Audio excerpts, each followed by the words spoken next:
안녕하세요. 스스로 삶의 주인이 되다의 주인입니다.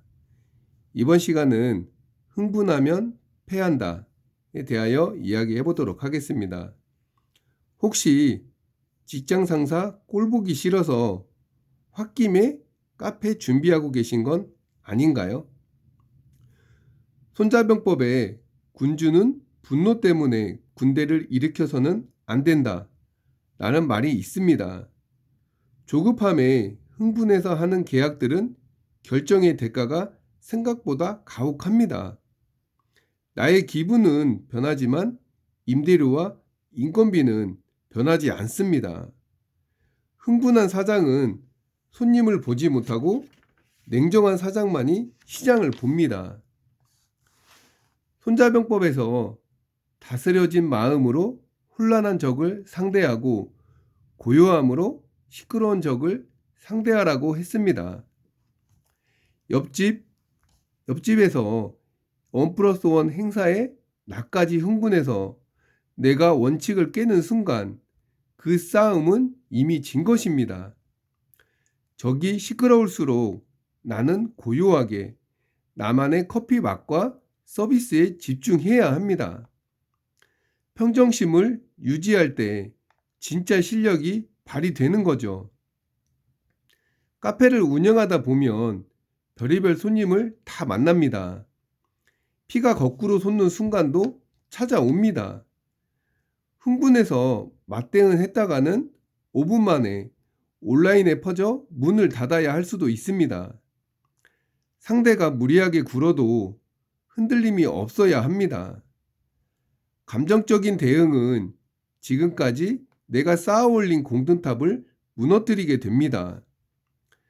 차분하게 대응할 때 사장의 품격이 나오며 결국 단골을 만드는 거죠. 우리 가게만의 서비스와 원칙을 가져야 합니다. 원두 또한 그렇죠. 사장의 철학이 필요합니다. 흔들리지 않는 기준이 있는 사장은 감정적으로 대응하지 않습니다. 또한 체력도 만들어야 합니다. 건강해야 밝은 에너지가 나오니까요. 이렇게 이길 수밖에 없는 구조를 만들어 놓고 들어가는 거죠. 계산하고 원칙을 세우고 평정심을 기르고 그럼 패배하지 않는 사장으로 만들어 줄 것입니다.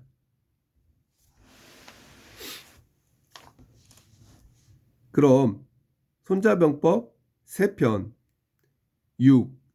용감과 비겁은 사람의 문제가 아닌 상황의 문제. 시작하겠습니다. 분분운운 투란 이불가란 혼혼돈돈 형원 이불가패 난생어치 겁생어용 약생어강 칠한 수야 용겁세야 강약 형야 고선동 적자 형지 적필종지 여지 적필취지 이리동지 이졸대지.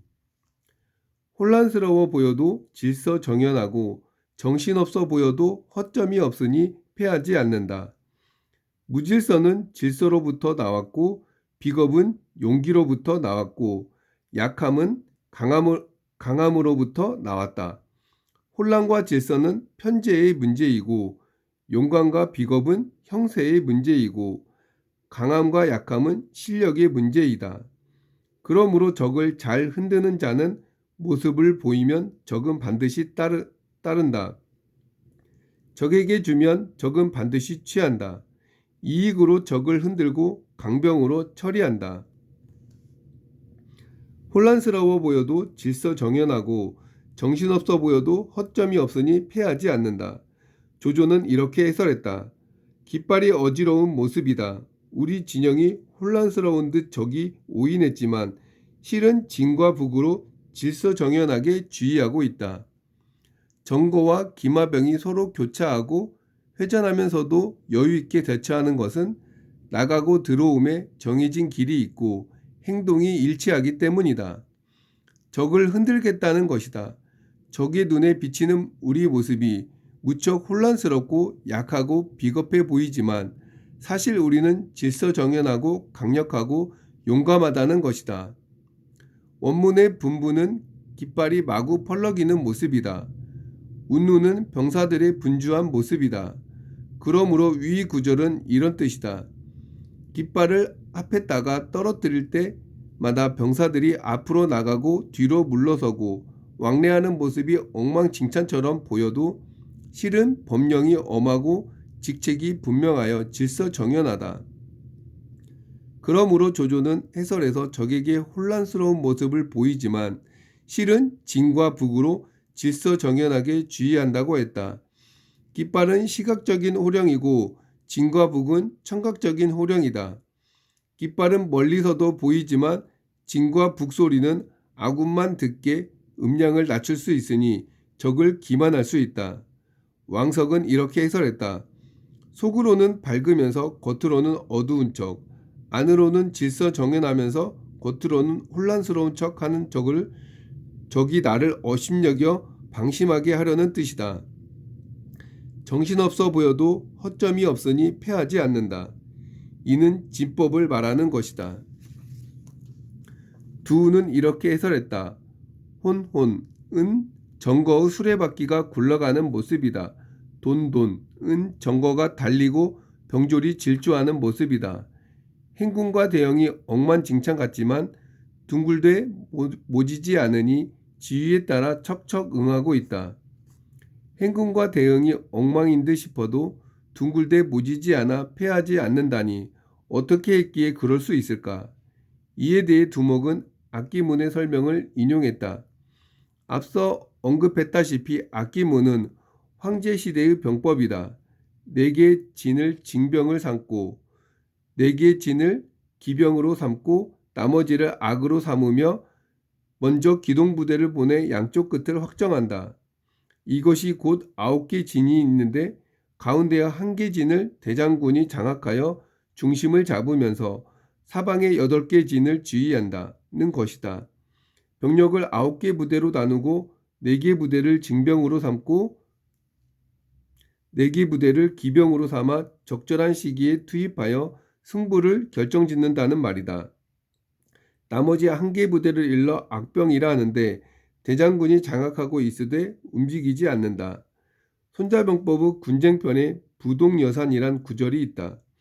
대장군은 산처럼 침착해야지 흔들려서는 안 된다는 것이다. 대장군이 움직이면 큰일이다. 앞으로 움직이면 승리한 것으로 전투가 끝났다는 뜻이고 뒤로 물러서면 정군이 무너졌다는 뜻이기 때문이다. 그러므로 설령 적군이 대장군 면전까지 쳐들어왔더라도 악병이 방어해야지 대장군이 움직인다거나 사령기가 쓰러져서는 안 된다.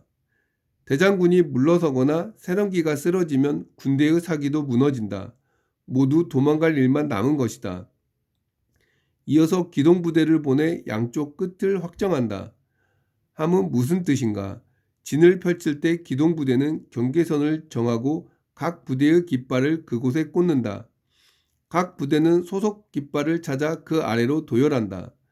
4개 부대를 정병, 4개 부대를 기병으로 하는 것이 곧 전설의 팔진도인데 제갈량의 발명이 아니라 황제와 그 휘하 대군, 대장군 풍우의 창안이었다.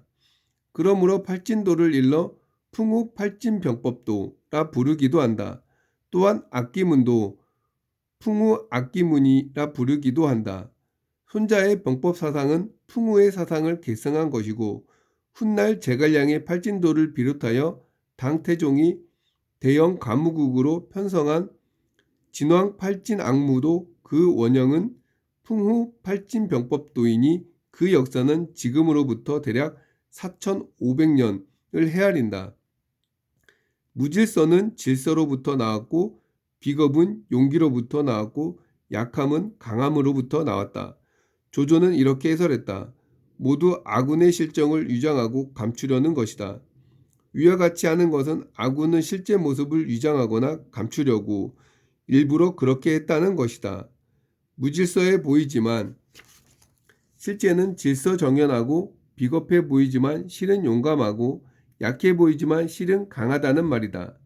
무질서는 질서로부터 나왔다 함은 군기가 제대로 잡힌 군대만이 비로소 표면상 억만징창으로 보이게끔 연출할 수 있으니 실은 질서정연한 군대였던 것이다. 비겁은 용기로부터 나왔다 함은 어지간한 용기가 아니면 비겁으로 위장하여 적을 유인할 수 없으니 실은 대단히 용감한 군대였던 것이다. 약함은 강함으로부터 나왔다 함은 극히 우월한 실력이 없으면 감히 약함을 위장하여 적이 총공세로 나오게끔 유인할 수 없으니 실은 대단히 우월한 실력을 갖춘 군대였던 것이다. 혼란과 질서는 편제의 문제이고 용광과 비겁은 형세의 문제이고 강함과 약함은 실력의 문제이다. 혼란과 질서는 조직의 편제 문제, 즉 어떻게 조직을 나누고 인원을 배치하는가 하는 데에 달려 있다는 말이다. 용광과 비겁은 형세에 달린 문제라 보았다. 가령 긴급한 상황에서 군사 훈련을 받지 않은 일반 백성을 부득이 전쟁에 투입하면 그들이 어떻게 용감해질 수 있겠는가? 하지만 그들을 죽을 지경으로 몰아넣으면 어영부영 하다가는 죽을 형세이므로 그들은 살고자 사력을 다하게 된다. 한신이 오합지조를 지휘할 때 배수의 진을 쳤던 것도 그 때문이다. 따라서 용광과 비겁은 인성의 문제가 아니라 형세의 문제라는 것이다. 강함과 약함은 실력을 보여주는 문제이다. 한나라 초대 왕제 유방이 흉노로 특사를 보내 강함을 정탐했다. 흉노 우두머리 묵돌이 보여준 것은 늙고 약하고 병들고 장애가 있는 모습이었다. 사람도 그러했고 말도 그러했다. 강한 실력을 숨긴 흉노의 약한 모습을 유방은 간파하지 못했다. 위장 전술에 넘어간 것이다. 그 결과 30만 대군이 백등산에서 포위되어 하마터면 몰살당할 뻔했다. 이제 중간 결론을 내린다. 그러므로 적을 잘 흔드는 자는 모습을 보이면 적을 반드시 따른다. 적에게 주면 적은 반드시 취한다. 이익으로 적을 흔들고 강병으로 처리한다. 적을 잘 흔드는 자는 적에게 어떤 모습을 보이든 적은 항상 그의 의도대로 움직인다는 말이다. 적에게 작은 이익을 주면 적은 그 이익을 취하러 온다. 작은 이익으로 적을 유인하고 이어서 강력한 실력으로 처리해 버린다는 것이다. 우리는 피크타임에 주문이 밀리면 정신이 없고 아수라장이 됩니다.